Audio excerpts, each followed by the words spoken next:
The next 3 videos are examples of designing a function that consumes non-primitive data, data that's defined by your own data definition.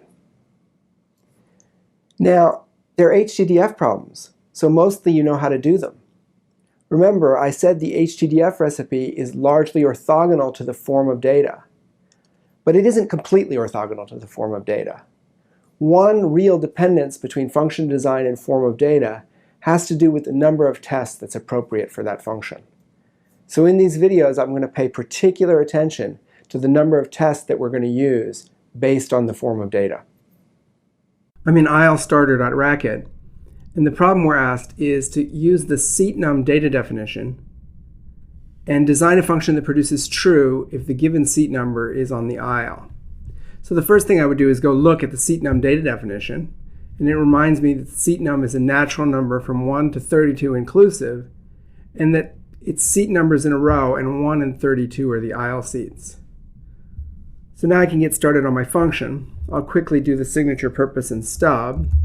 Let's see, it's going to consume a seat num, and we're supposed to produce true when the seat number is on the IL, so that means it's going to produce a Boolean, and it'll produce false when the seat number isn't on the IL. And let's see, produce true if the given seat number is on the IL.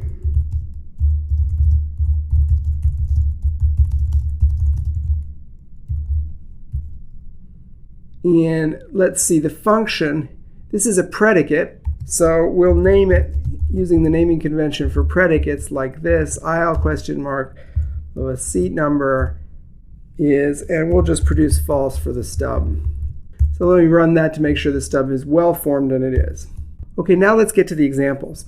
Now here's the first place where the data definition is really going to have something to say. If we go back to the How to Design Data page, and we go to the section on intervals, and we go to the section on guidance on examples and tests, it tells us that when writing tests for functions operating on intervals, we should be sure to test closed boundaries as well as midpoints, and always be sure to include enough tests to check all other points of variance. So let's go back to the code. I've got an interval with 2 closed endpoints. So I know that what I'm going to need are 3 tests. One for the first closed endpoint, which is 1. One for the middle, which is, middle doesn't have to be the exact middle, something like the middle, I'll call it 16.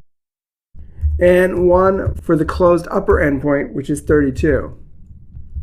And now what are these going to be? Well, I'm supposed to produce true if the given seat number is on the IL. Let's see, this one is on the IL.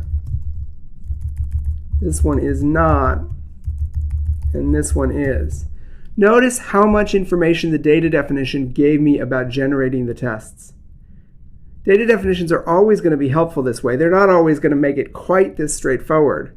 But data definitions, the structure of the data definition, the structure of the data, tells us a lot about the tests we need.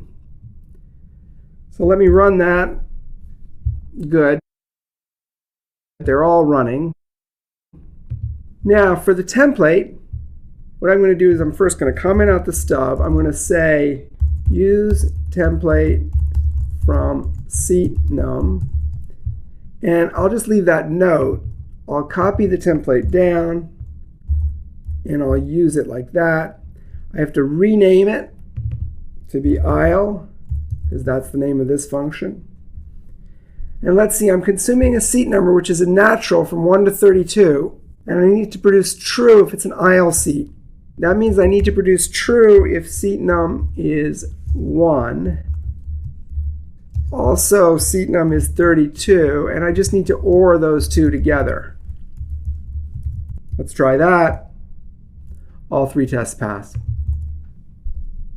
So there you go. That's designing a function that consumes an interval. And the big piece of help we got from knowing that's an interval is, well, of course we got the template, but we also got the structure of the tests. In this case, it's an interval with 2 closed ends. So we have a test for each of the ends and a test for somewhere in the middle.